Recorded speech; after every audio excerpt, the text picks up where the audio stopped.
So are you telling me there's not any differences in grass-fed?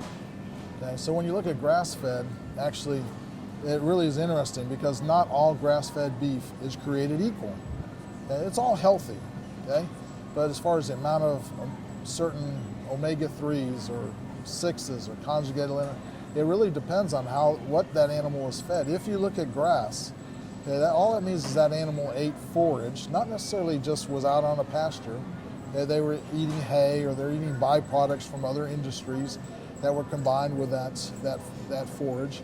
But if you look at the grass from New York to Louisiana to Texas, even within Texas, you go from Tyler, high rain area, you go out to West Texas where you might get 9 inches of rain a year.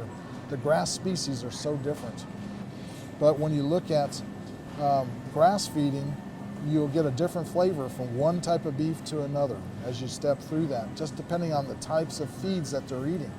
Now, when you feed that same kind of ration and you just add some corn to it, that's what we call grain feeding. Really, it is more feedlot finishing because it has, byproducts from ethanol and products, what's left over from the corn as distillers' grain, brewers' grain, things like that. That animal is able to recycle.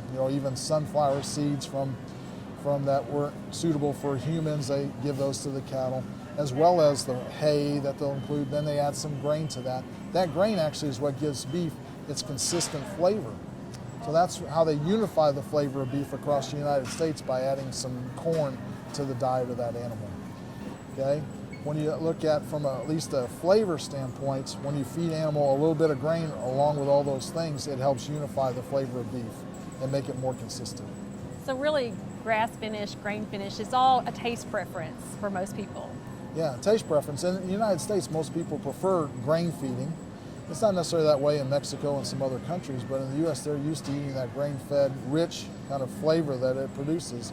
And so when they eat the grass-fed, it takes a while to get used to that particular flavor. Not that they won't, but it is a different flavor profile because of what that animal ate.